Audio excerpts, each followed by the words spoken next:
Hello, Hello. bienvenue chez Lady Corner. C'est Cédric, je vais vous présenter les 2-3 nouveautés qu'on a reçues. 2-3. 2-3. Ça continue, quoi. Oh, c'est terrible. Un bon rythme. On fait de plus en plus cette semaine-ci, on pas loin de 40 choses, je vais vous parler, je pense. Bah, c'est de l'endurance, hein. On va avoir l'habitude, maintenant. On va essayer de la faire en moins d'une heure et que ce soit confortable pour tout le monde, donc installez-vous confortablement.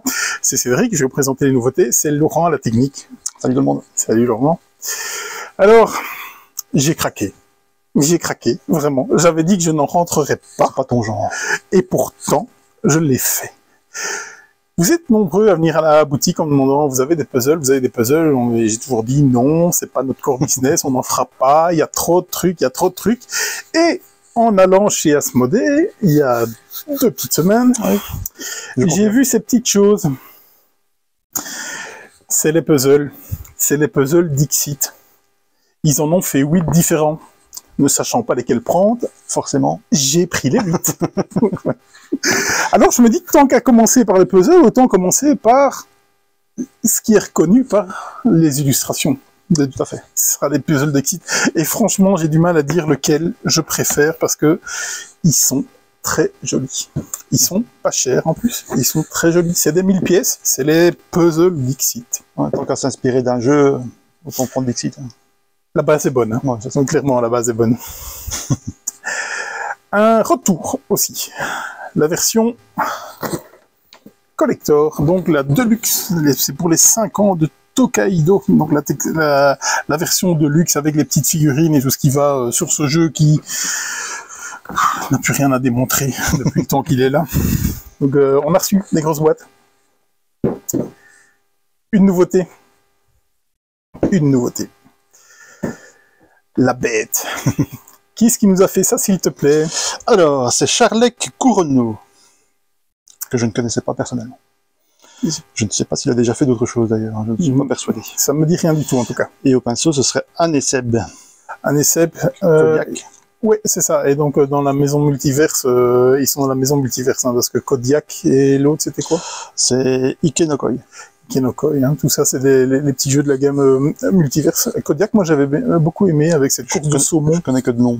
Qu'il fallait remonter, et tu mettais tes ours et ils chopaient les saumons. Donc, la bête, c'est la bête de Gévaudan. C'est un peu un jeu asymétrique, totalement asymétrique. Donc il y en a un qui va jouer la bête, qui va essayer de faire le maximum de victimes possible, sans se faire choper par les enquêteurs. C'est une condition de victoire, d'ailleurs, hein. C'est une condition de fin. Le nombre de victimes. Je ne me rappelle plus. J'ai joué il y a quelques mois avec mon grossiste, je ne me rappelle plus. Je pense qu'il y a 2 conditions de fin et c'en est une des 2. Ça m'avait convaincu, tout en étant fort proche des lettres de Whitechapel. Si vous avez joué à ce jeu il y a quelques années. Bah, ce genre de jeu revient en force. Hein. Il y a pas mal de jeux, notamment sur Kickstarter, avec un peu le même principe de rôle caché, un contre tous. Mind Management, par exemple, pour pas citer le meilleur. Qui doit arriver bientôt, on espère, parce qu'il est déjà en France, cette fameuse différence entre Belgique. Il est beau, je trouve qu'il est pas mal, assez thématique. On est pas mal au niveau du rendu de l'univers. Moi, j'étais replongé dans le film, hein. Donc le Pacte des loups, c'est ça? Ah oui, le Pacte des loups. Ouais, c'était un peu même la bête du Gévaudan. Ouais, je me suis un peu replongé là-dedans. Christophe Gans. Ouais. La bête, elle est là. Ouais, je suis curieux de l'essayer un jour, c'était l'occasion. D'en sortir un. Bien sûr, avec plaisir. Bien sûr, ce sera avec plaisir, évidemment. Un retour, et quel retour? Acropolis. On en avait reçu il y a quelques mois. Ça a filé à une de ses vitesses. Oh, c'est terrible, quoi. Parce que ce jeu est juste très bien. Il a tout pour lui. C'est ça. Le format, le timing, le prix, 27 €. Généralement, des boîtes comme ça, on les a à 40. Ouais, la qualité des tuiles est vraiment bonne. Qualité des tuiles. Ouais. Moi, perso, j'aime bien la couverture. Ouais. Je trouve assez belle. Le rendu sur les tuiles, bon, il a fallu faire quelque chose. Bon, bah, elles sont claires au moins. C'est plus important, je pense, dans ce genre de jeu. Top, c'est du beau boulot. On en a pris un camion. Je confirme ça. J'espère. Oui, il y a une énorme table. Vous savez pas les rater quand vous rentrez à la boutique. Il y en a partout. Donc, j'espère savoir tenir jusqu'à Noël. Un très bon jeu. Hein. Et donc, j'ai mis côté. Je pense que ça va.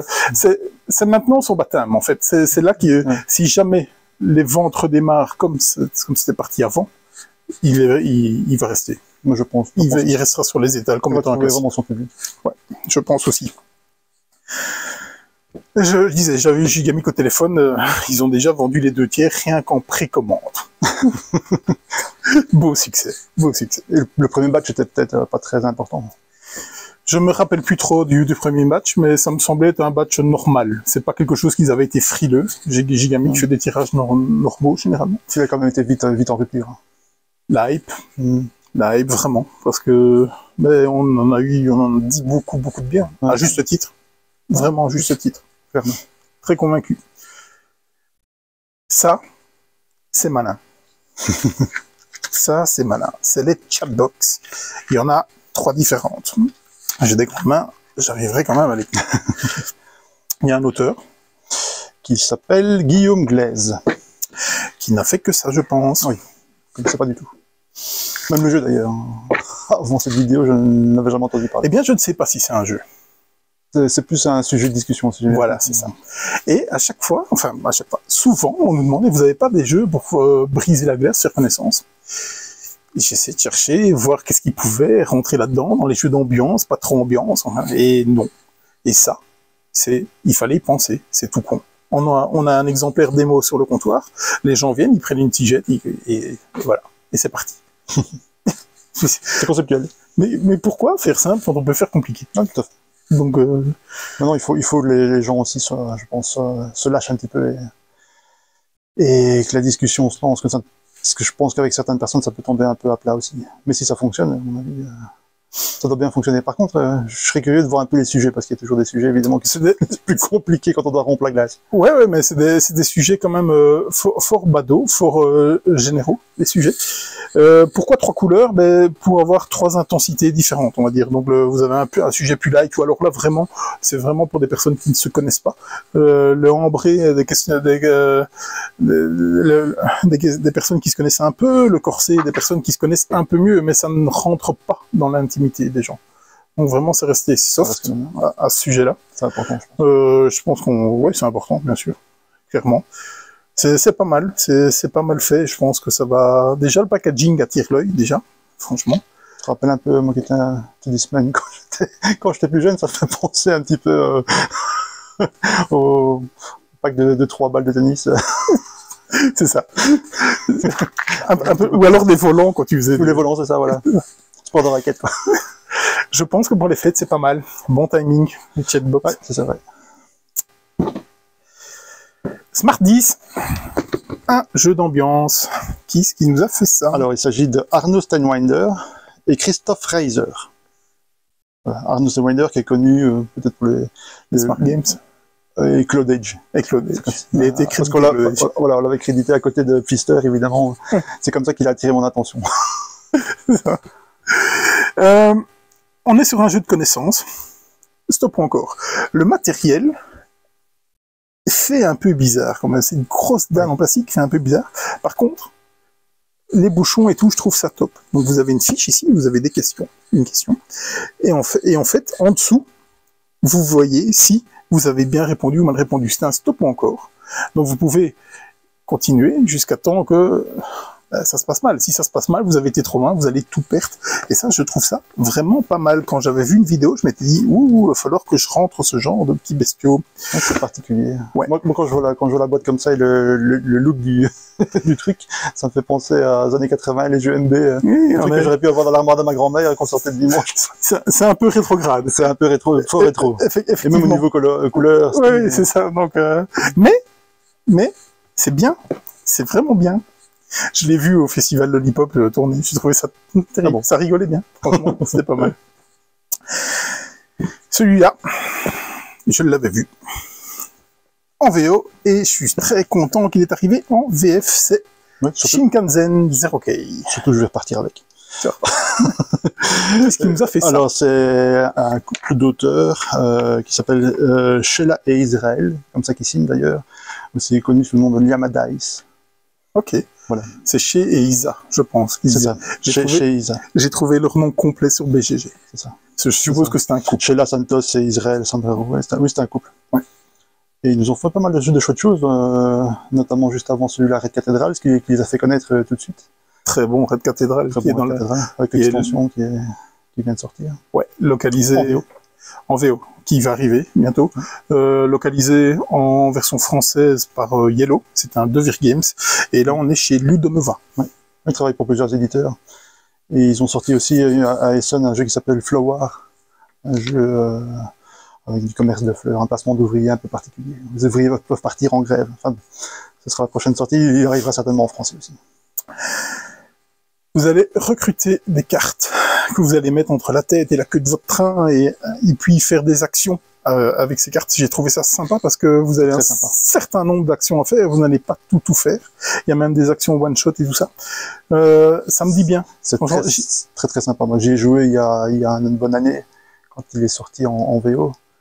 C'est un jeu assez particulier, c'est une belle introduction au jeu, ce qu'on appelle les jeux à objectifs communs, parce qu'on n'a pas vraiment une couleur, à part au niveau de ses cartes et son jeu, on n'a pas vraiment une couleur, et on va donc partager des objectifs sur le plateau, donc on va investir, entre guillemets, c'est pas un jeu financier du tout, mais investir dans certaines choses, en espérant que voilà, ça va nous servir plus que les autres. C'est très intéressant, et c'est rare dans ce jeu de ce format-là. En tout cas, moi je suis bien hypé. Et je pense que je vais reprendre une boîte aussi. C'est du 1 à 4 joueurs pour des parties de 60 minutes, ça tient? Ouais, c'est ça. On est bon? C'est du 12+. On est un peu comme dans un Cube Race. Un petit jeu de train, même si ça n'en a pas un du tout ici, ça peut avoir le même public, tout en ayant un public familial également.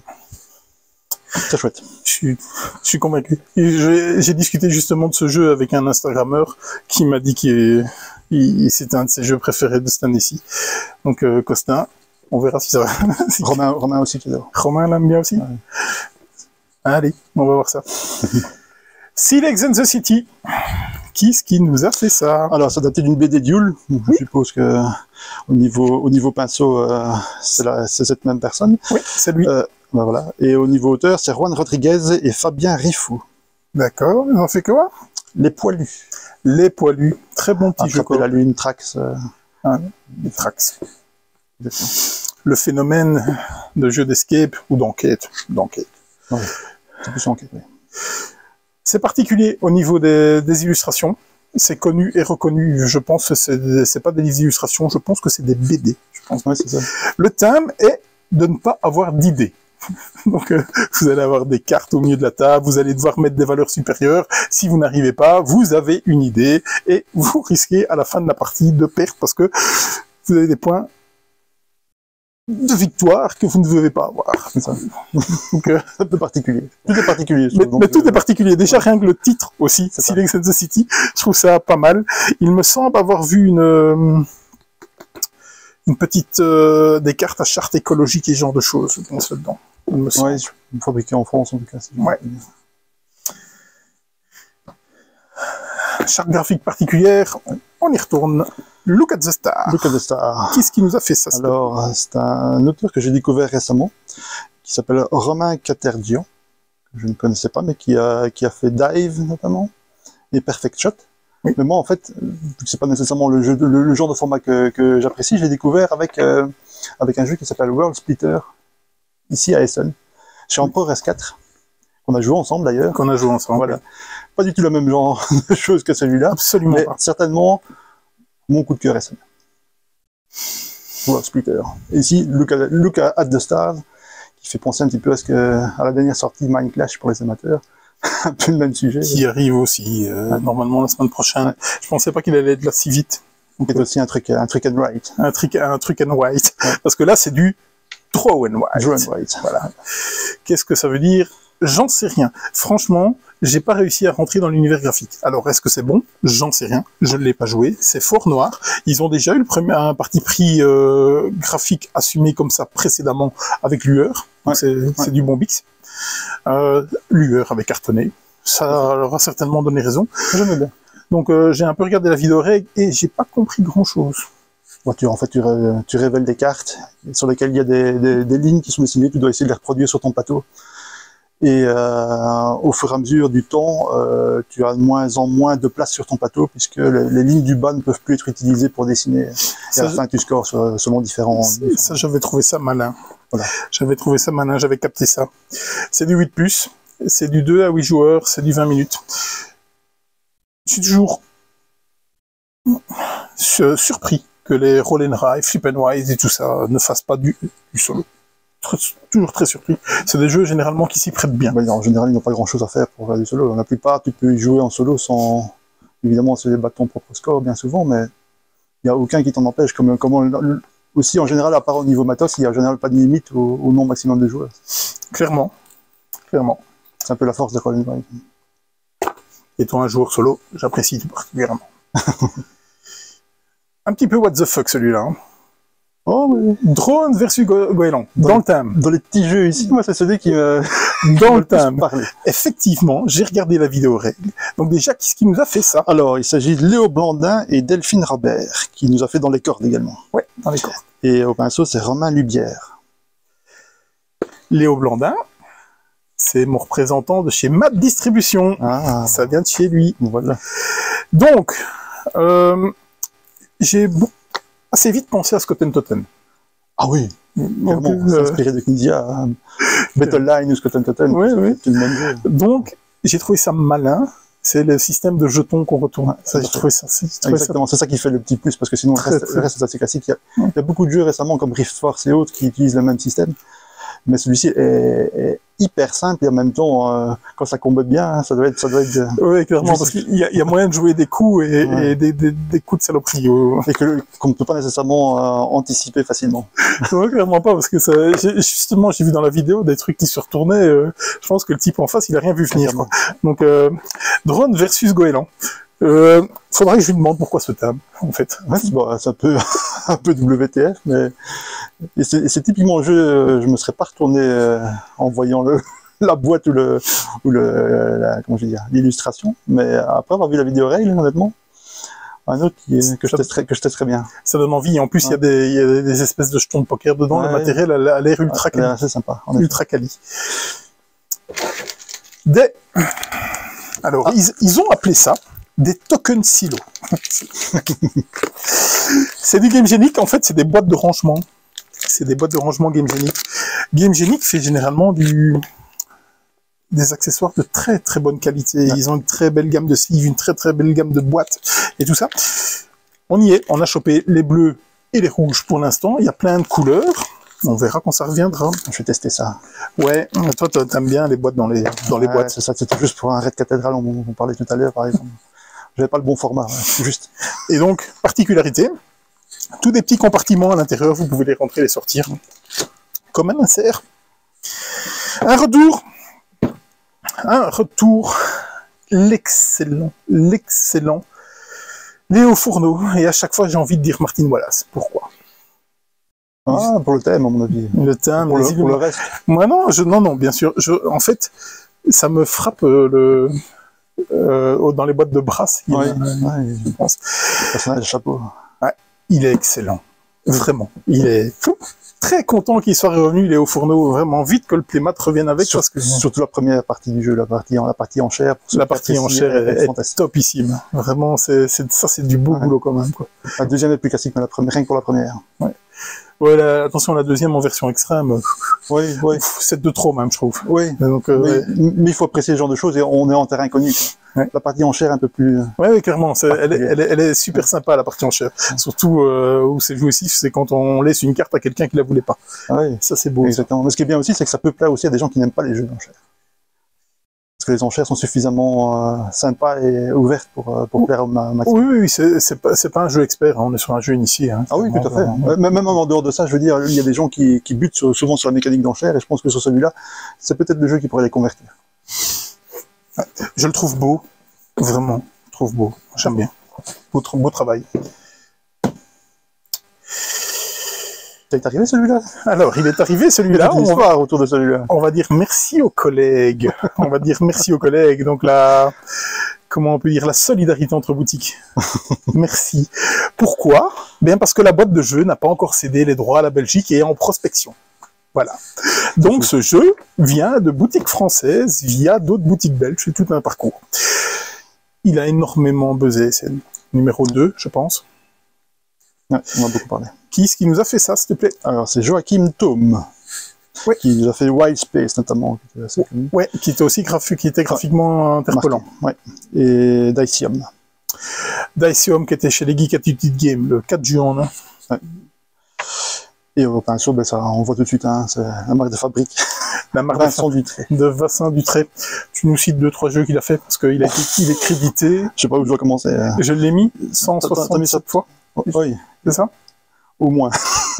Roleplayer, Brown Service, Discoveries, Elysium. Et on pourrait continuer. Oui. Hein. On pourrait continuer. Je l'ai vu la semaine passée. Il était au festival Lollipop. Un thème plus que d'actualité contre la pollution écologique. Et pour reforester, dépolluer et replanter. Un système un peu particulier parce que vous allez jouer avec le dos des cartes de vos adversaires. Ça, j'ai trouvé ça plutôt... C'est l'originalité du jeu. Oui, ouais. Clairement, quoi. Et donc l'interaction a l'air assez intéressante. Sans être frontale. Exactement. Ouais, c'est assez nouveau. Interaction positive, comme dirait monsieur Philippot. Une interaction un peu différente, un peu comme Précognition il y a quelques semaines, qui est aussi une interaction avec des cartes un peu différentes. Qui est là-bas. Ouais. 2-5 joueurs, 14 plus pour des parties de 20 minutes par joueur. D'après ce que j'ai vu, on y est presque. Pas peut-être pour une première partie, mais on y est presque. Donc vous allez devoir enlever la pollution pour acheter des tuiles ou faire des contrats. Sur ces tuiles, vous allez amener des petits bonhommes pour pouvoir mettre votre village et ainsi de suite. Jeu de gestion, un peu classique, avec simplement le twist des cartes que vous allez jouer. Profitez des cartes de vos adversaires, je vous ne les prenez pas. Les tribus du vent. Et j'ai regardé chez BGG. Je sais pas si c'est fiable ou pas. Vincent Dutray, ce serait son vrai nom. Oui. Oui, je pense. Pourquoi ce serait pas son nom? Parce que c'est prédestiné, du coup. Un monsieur qui s'appelle Dutray et qui dessine. Ah oui. Voilà. Oui, c'est vrai, je me pense à ça. Ouais. C'est prédestiné. Là, on est pas mal. Je m'étais dit, on va aller voir ça. Bon, il est marqué, ça s'appelle Vincent Dutray. C'est tellement évident, manifestement, j'y ai jamais... Il y a que moi qui ai tilté, à mon avis. Incroyable. Voilà. Une petite expansion pour Smile Life, Apocalypse. Qui est-ce qui nous a fait ça? Constantin Dedayan et Vincent Vimont. Ouais. Ah non, excuse-moi, ça c'est, je me trompe complètement. Tu te trompes d'une ligne? D'une ligne, exactement. Margot Rousseau et il me semblait bien que c'était une dame qui avait fait ça. Et Alexandre Seba. Ouais, parce qu'ils n'ont fait que ça. Exactement. Smile Life, je l'ai joué l'année passée. Ça m'a fait penser un peu aux Sims. Vous allez devoir... c'est vraiment ça. Ouais. C'est ça. Et par contre, les autres, ils savent bien vous pourrir, quoi. Les Sims et la quête du bonheur. J'ai trouvé les deux ensemble dans un petit jeu de cartes. Oui, sauf que, comparé à la quête du bonheur, c'est quand même nettement plus agressif que la quête du bonheur. Oui, parce que on peut vous taper une maîtresse, vous faire divorcer, vous faire perdre votre job. La vie réelle, quoi. C'est ça. Mage noir. Voilà, là, c'est là que je m'étais emmêlé les pinceaux, justement. D'accord. Ah bien alors, qu'est-ce qui nous a fait ça? Je répète, donc Constantin Dedayan et Vincent Vimont. Ils nous ont fait que ça. Oui. C'était un jeu. C'est un premier jeu, je pense. Ouais, c'était un jeu qui était sur plateforme participative, Mage Noir, qui vient d'arriver. Donc c'est un jeu à 2 joueurs. On est quand même fort près du Magic, hein, avec la Magna et tout ça. Radland et autres. Il y a une renaissance pas mal de ce genre de jeu. Ouais, mais on s'approche fort de Magic avec celui-là, je pense. Je pense que c'est des joueurs de Magic. Radlands, on n'en est pas si près que ça. Non, mais c'est aussi d'ailleurs, c'est un ancien développeur de Magic qui a fait Radlands aussi. Donc il y a quand même un ADN, même si sur les loin peut-être un peu plus, ici c'est vrai qu'on est plus proche. Donc c'est un jeu à 2 joueurs, vous allez devoir rentrer des cartes en jeu, chaque carte va avoir des petits pouvoirs que vous allez devoir activer avec un certain type de terrain, et ainsi de suite, et ainsi de suite. Le système de mana qui est assez original. Oui, parce qu'il y en a plus que dans Magic, beaucoup plus, il y en a 8 je pense. Donc il a bonne presse. Ça devient compliqué d'essayer des jeux maintenant dans cette période-ci, mais pourquoi pas. Pourquoi pas. Toi les jeux d'affrontement. De quoi? Toi et les jeux d'affrontement. En tant que grand fan de Starhelm, je pense que plus affrontement que ça, c'est compliqué, mais c'est court. Voilà. Cool, ouais. Donc, voilà. Maintenant, à Magic, je suis déjà moins fan de Magic parce que ça peut frapper beaucoup trop dur. Beaucoup trop dur. C'est sûr que c'est le but du jeu. Oh putain, il est lourd. Il est Voilà. lourd. Un des bestiaux. Dinosaur World, qui est-ce qui nous a fait ça?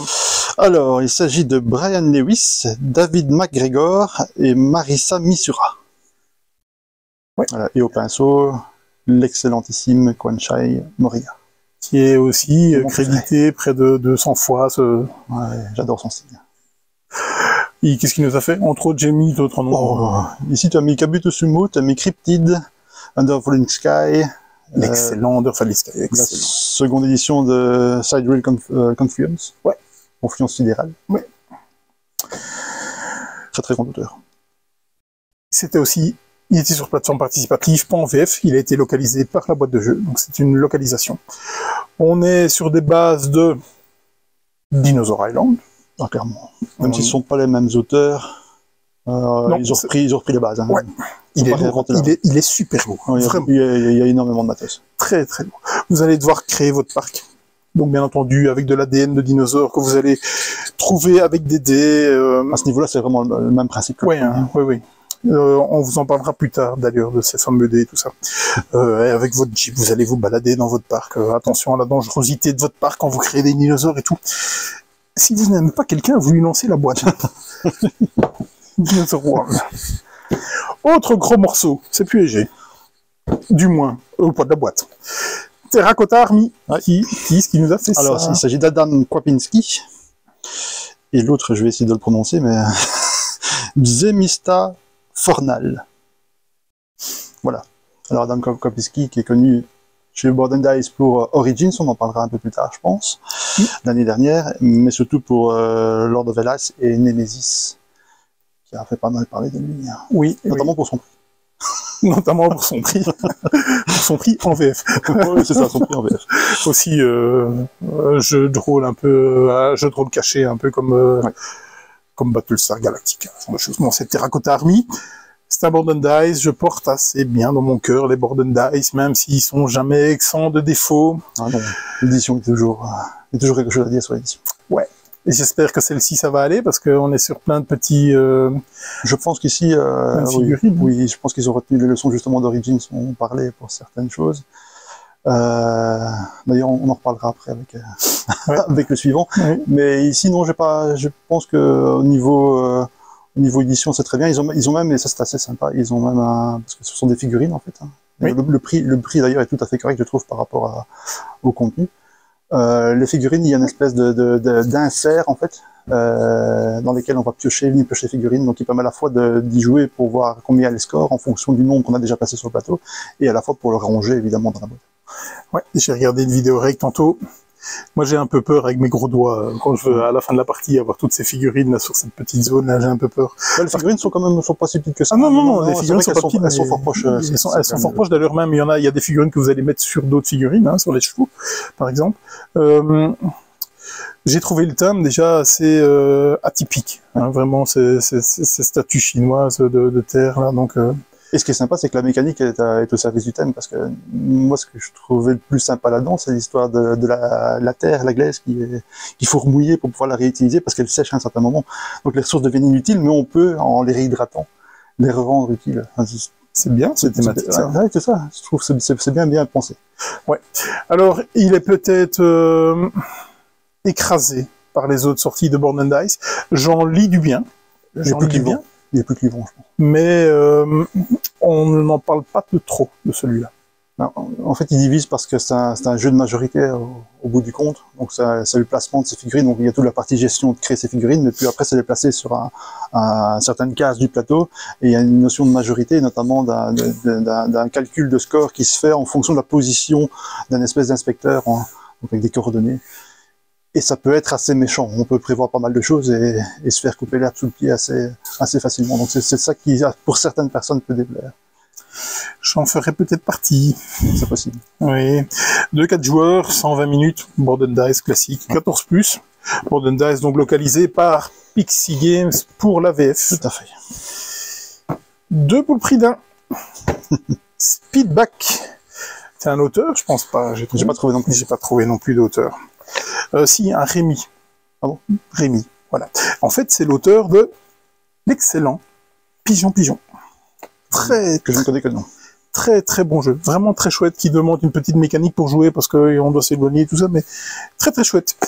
On a Speedback, le jaune, et on a Speedback, le rouge. Celui-ci, 16+. Je ne vais pas vous dire les cartes qu'il y a dedans. Et donc, à votre tour de jeu, le but du jeu est d'essayer de vous défausser de vos cartes un maximum pour avoir le moins de points de victoire à la fin de la partie. Et celui qui aura 33 points de victoire, je pense, déclenchera la fin de partie. Et donc, sur les cartes, vous avez des symboles qui vous donnent des points de victoire, qui a une lettre dessus.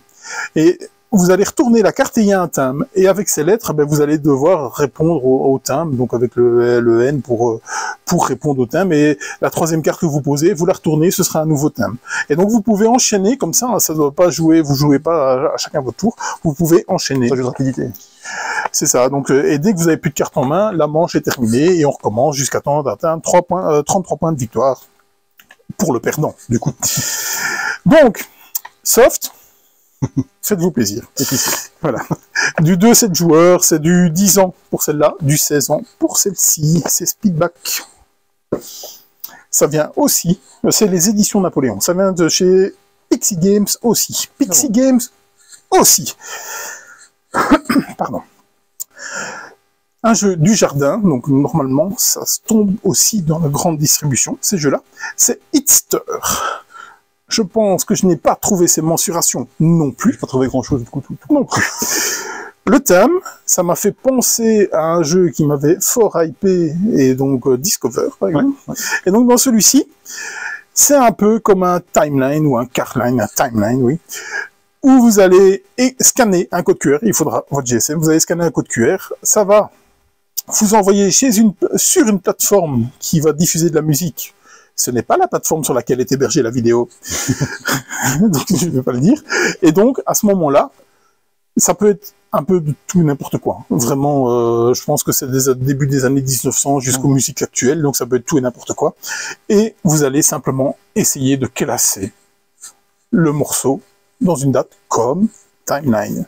Ça a l'air assez pas mal. J'ai pas compris pourquoi il fallait mettre votre GSM dans la boîte, peut-être pour une caisse de résonance. Pour une caisse de résonance, peut-être, je ne sais pas. C'est Hitster. On retourne chez Board & Dice avec l'extension d'origine. Qui est-ce qui nous a fait ça? Eh ben, le même auteur que Terracotta Army, donc Adam Kropinski. Oui. Et Zbigniew Umgelter. Apparemment qui a contribué pour tout ce qui est pinceau. Ils ont beaucoup d'illustrateurs différents avec des noms imprononçables chez Board & Dice. C'est des quoi, Board & Dice? C'est polonais. Ouais. Et Alexander Zawada, toujours en pinceau. Oui. Voilà, donc ils ont fait beaucoup de jeux, mais pratiquement que des Board & Dice, Yedo, Origins, Mandala Stone, Tekkenu et autres. La famille reste Exactement. La famille. C'est l'extension d'origine. Il était finaliste des EGA. Moi, j'ai beaucoup aimé ce jeu. Il n'est pas exempt de reproches parce que l'édition est à vomir. C'est l'édition surtout. Vraiment, c'est dommage parce que j'ai adoré ce jeu. Vraiment. Avec des faits de jeu totalement insolites où la partie pouvait se terminer au bout d'un quart d'heure et le score final pouvait être de 4-1, 0-0. Donc, et si vous alliez jusqu'au bout, vous marquiez de 200 points. C'était particulier. Le jeu était... Il y avait une certaine fragilité dans le jeu, moi, que je considère personnellement comme un point positif, mais c'est vrai que ça pouvait désarçonner certains Eurogamers classiques. Comment je dis, la partie qui s'arrête assez abruptement, rapidement ou pas, le rythme est assez particulier. Et justement, cette extension est là pour changer ça, notamment. Pour satisfaire tous ces Eurogamers qui n'arrêtent pas de râler. Je suis un Eurogamer. Je sais pas si j'ai envie de la tester, parce que moi j'aime beaucoup le jeu de base et j'ai pas spécialement envie de changer tout ça. En fait, il y a deux modules. De mémoire, je pense qu'il y a même des ressources qui ont été Parce qu'il y a certaines ressources qu'on ne saurait pas distinguer, je ne sais pas si tu te rappelles. Ça fait partie de l'édition foireuse, quoi. Et là c'était catastrophique. Les ressources, c'est ni fait ni à faire. Hein. Ouais, je pense que la plupart des personnes, comme les petits points des dés qui sont ton sur ton, qu'on ne voit absolument pas sur les roues d'action. Bon, enfin, ça, un marqueur indélébile et c'était parti. Ça c'était facilement. Mais c'est vrai que les ressources étaient problématiques et je pense qu'ici, justement, en plus de 2 modules donc séparés, il y a les ressources, je ne sais plus si c'est l'or, ou en tout cas il y a une ressource qui se confondait très fort et qui ne se confondait. Oui, je me demande si c'était pas l'or et le blé ou un truc comme ça. L'or et le blé, c'était tous les 2 jaunes, c'était très difficile à distinguer surtout à distance, de l'autre côté de la table. Origine.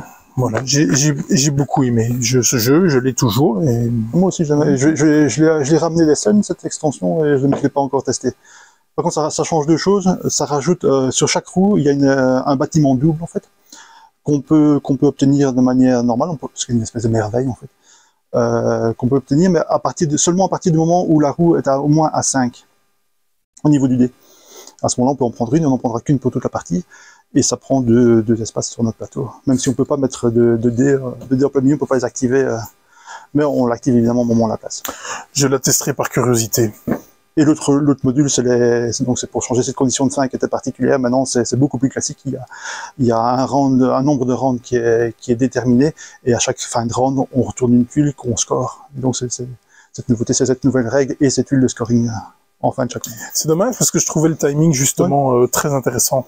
Parce que il faut penser à envoyer ses dés dans ces bâtiments pour scorer justement. Et quand on voyait quelqu'un s'approcher violemment, c'est pas comme un site où il pouvait plier une partie, alors qu'il était à la moitié de ses objectifs, il pouvait tout plier en un coup.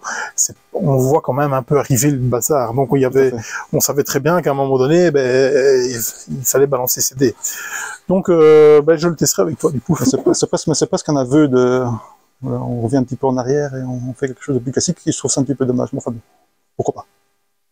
Si ça peut satisfaire tout le monde et faire jouer ce très très bon jeu à d'autres joueurs, allons-y. Ouais. Il y en a beaucoup qui l'ont jeté rien que par l'édition. Ah mais j'ai tout entendu sur lui. Hein. Bah, à juste titre. Le problème, c'est que c'est à juste titre. Ah, l'édition, déjà, même au niveau jeu, puisque notamment ces conditions de fin, et beaucoup de... Non, seulement, enfin bref, qui n'ont pas apprécié. Donc voilà, si tu peux revenir dessus. C'est un débat particulier, même. Ça, c'est les couleurs. Ouais, ça c'est le gros morceau, celui-là. Et donc je n'ai reçu qu'une partie de Méthylétum. L'autre partie est encore, je sais pas où. Ça me fatigue au plus haut point. Encore chez Board & Dice. Et visiblement, on est sur du très bon Board & Dice. Visiblement. Je l'ai pas déjà rien que les auteurs. Tassini et Luciani. L'école italienne. Exactement. Et les deux têtes d'affiche, on va dire. Ceux dont les noms sont les plus connus, en tout cas. Qu'est-ce qu'ils nous ont tout fait? Zolkin, notamment, à 2. Hein. Les T-Games, hein. Les T-Games, c'est surtout Tassini. Hein. Mais ensemble, ils sont surtout connus pour Marco Polo, Tolkien, excellent Marco Polo. C'était peut-être le meilleur T-Game, Tolkien. Probablement, oui. En tout cas, en expert. Pourquoi T-Game? Commence par un T. Voilà. Teotihuacan, Tawatinsuyu, Tekenu, Tassini. C'est sa gamme à lui. Hein. Luciani n'a pas participé à tout ce loin de là. Ouais, et Tolkien, c'était un petit peu de hasard parce que c'était il y a très longtemps. C'est seulement après qu'il est revenu avec. Il s'est dit, on va faire des thés. Voilà, on va faire des thés.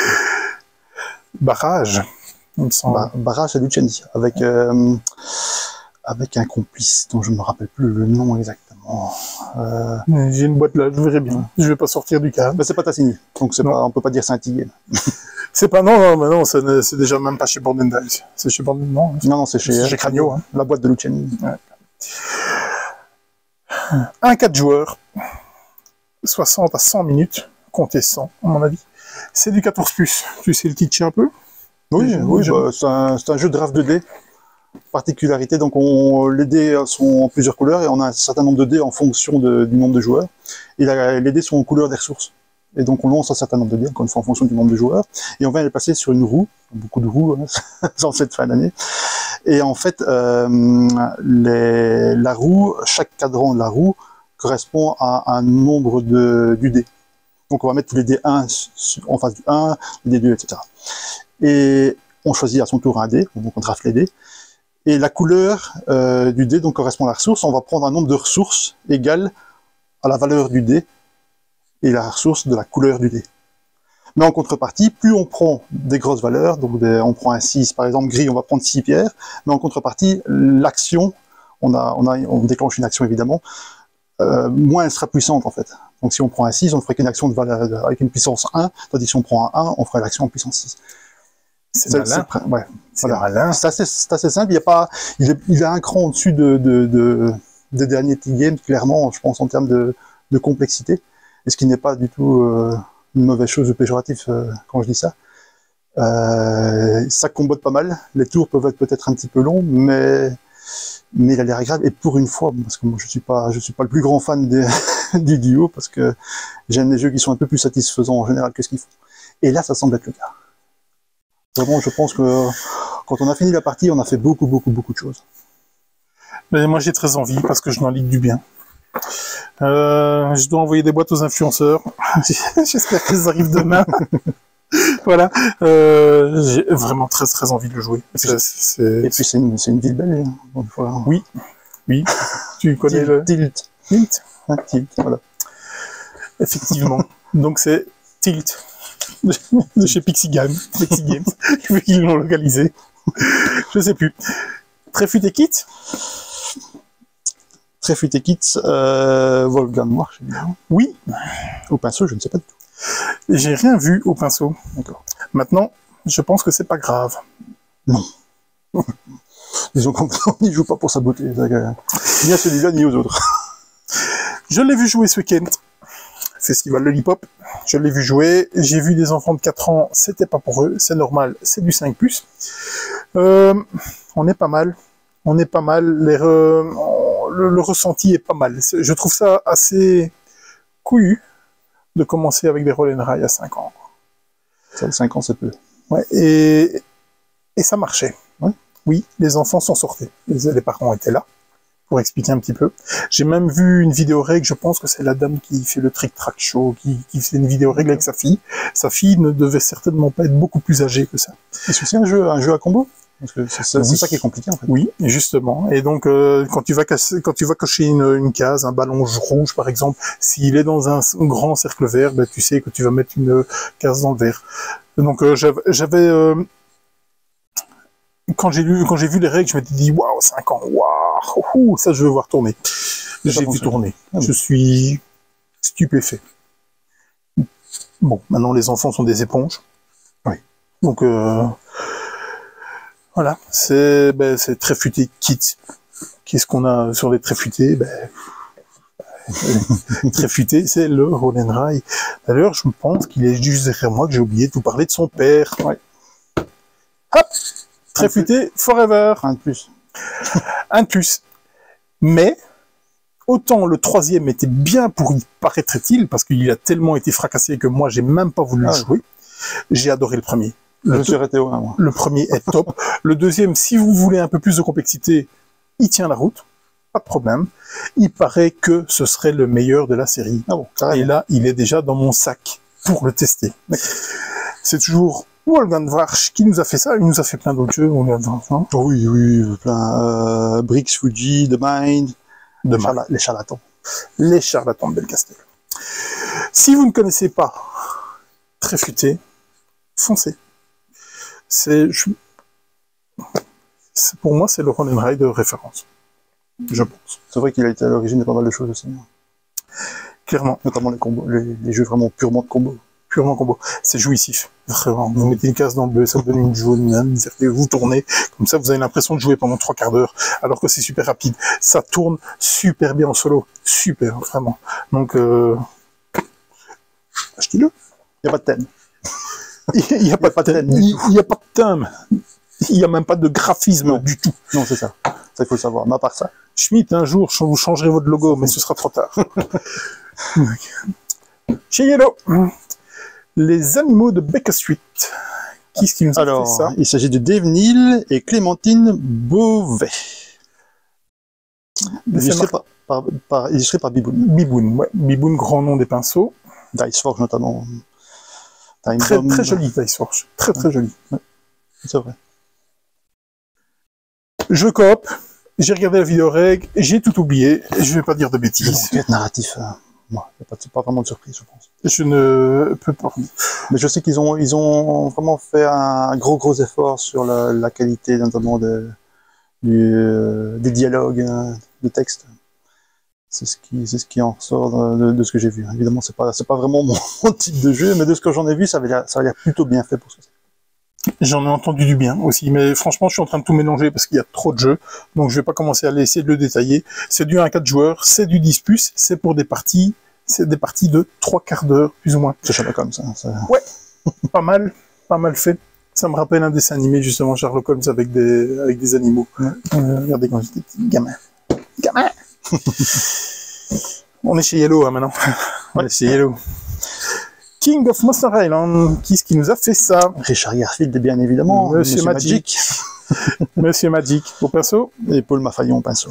Paul Mafayon, c'est un duo. Ils ont déjà quelques jeux à leur actif ensemble. Séparément, ils en ont encore plus. On est un peu dans... Je pense aussi qu'on est sur du coop. On est sur du coop qui prend les mécaniques de King of Tokyo, où vous allez devoir tataner le monstre et lui foutre des claques. C'est du 1 à 5 joueurs, c'est du 10+, c'est du 45-60 minutes. Les parties, vous avez un énorme volcan. Qui est une tour AD, en fait.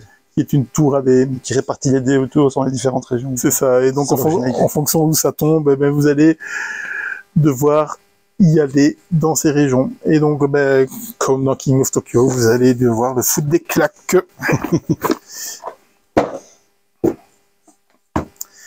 Lost Cities, le Roll and White.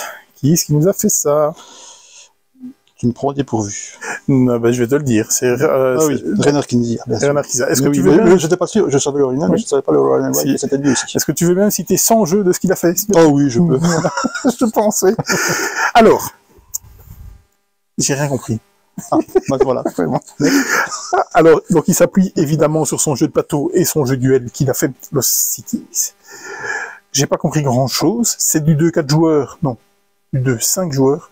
Je suis encore surpris que ce n'est pas un solo. C'est du 8+ pour des parties de 30 minutes. J'ai pas tout compris de ce qu'il fallait faire dans Lost Cities. La fatigue. C'est vrai que la fatigue, ça doit être ça. Je peux pas t'aider malheureusement pour celui-là. Je ne sais pas s'il faut faire des wall and buy avec tous les jeux. On verra bien. De toute façon, non. Parce que trop... Voilà. Trop stable. Ouais. J'ai hésité. J'ai hésité. Je te jure que j'ai hésité. Turons and a Boom. Qui est-ce qui nous a fait ça? Il s'agit de Sean McCoy et Alan Gerding. Ouais. Sean McCoy a également fait les illustrations. Les illustrations, mais enfin bon, elles sont limitées, on va dire. Voilà. C'est un jeu de 2013 que Yellow nous a... Peut-être 2015. Je sais pas, il me semble avoir vu BGG 2013. C'est fort possible. Alors, grosse particularité, vous pouvez le jouer jusqu'à 30. Ça doit être quelque chose. On est ultra borderline. Oh, ça dépend avec quel public. Ultra borderline. J'adore le thème. C'est quand même plus original que les loups-garous. C'est clairement plus original que le loup-garou. Ça va se jouer assez vite, hein, entre 7 et un quart d'heure, à peu près. C'est un jeu à rôle secret. Chacun va avoir un rôle. Il va en avoir tout plein des rôles. Vous pouvez jouer jusqu'à 30. Plus ou moins secret, hein. Plus ou moins secret.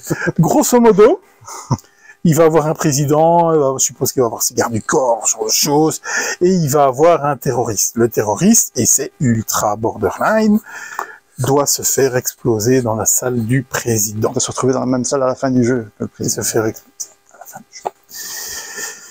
On s'en figurait. Bien entendu. J'espère bien. Tu parles de borderline, etc. Le jour où il y aura un legacy, je me méfierai. Tu vois. Voilà. Je pense qu'on peut jouer de tout avec tout le monde. Maintenant, je comprends que certaines sensibilités peuvent être heurtées. Oui. Je comprends. Non, tout à fait. C'est vrai que personnellement, ça ne me choque pas. Mais je peux comprendre que certaines personnes... Connaissant un ancien collègue qui a été touché dans les attentats ça, forcément, c'est plus touchy. Des aéroports, officiels national, j'ai tout de suite pensé à lui. Donc, de près ou de loin, voilà. Un jeu, c'est un thème, vous pouvez en rigoler, si vous voulez. De là, cautionner, ce sera autre chose. Le thème, bien entendu, pas le jeu.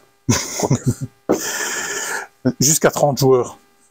Force. Il y a énormément de rôles, hein, parce qu'on peut très bien jouer en version de base avec juste le président et le terroriste. Et les autres sont des personnes lambda. Mais chacun peut avoir un rôle et avoir un objectif pour... Non, je pense que tout le monde devrait avoir un rôle. Parce que si il y a des rôles neutres, parce qu'il y a donc les rôles, les rouges qui sont l'équipe terroriste et les bleus équipe président. Mais il y a aussi des gris qui peuvent être un petit peu entre les deux et choisir un petit peu.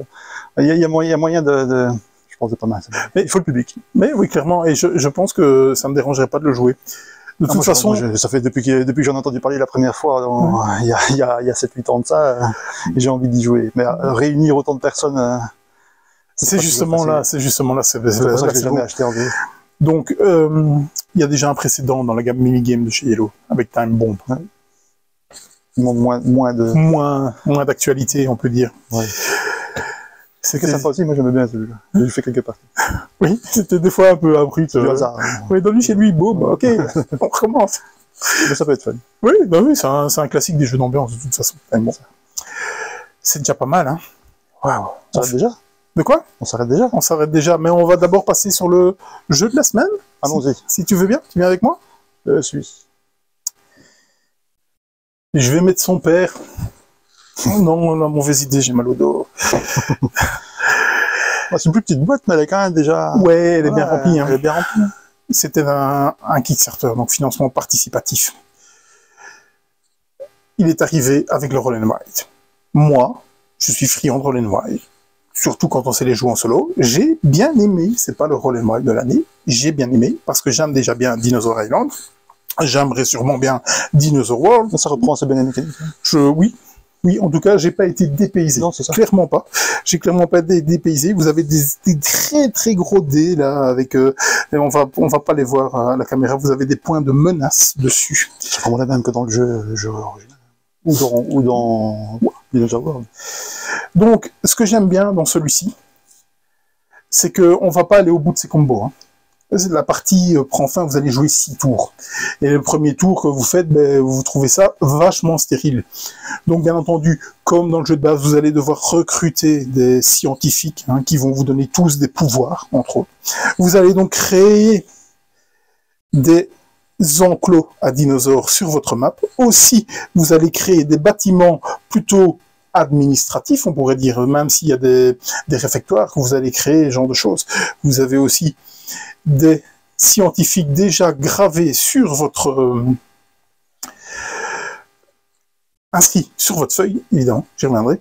Et donc vous avez votre piste de fun là, qui va vraiment comboter très fort, et elle monte en puissance à une telle force, ça vous donne pas mal de choses. Bien entendu, vous allez devoir sélectionner de l'ADN pour créer des dinosaures, certains types de dinosaures entre les herbivores, les carnivores, évidemment. Donc les carnivores, bon, vous ramenez du danger, bien entendu. Il va falloir faire attention à la sécurité de votre parc. Il faudra bien gérer cela. Vous allez pouvoir créer des bâtiments qui vont vous donner des points de victoire à la fin de la partie. Donc ça, on essaye généralement d'y aller le plus tard possible, mais pas trop tard, parce que ces bâtiments coûtent cher. Vraiment coûtent cher.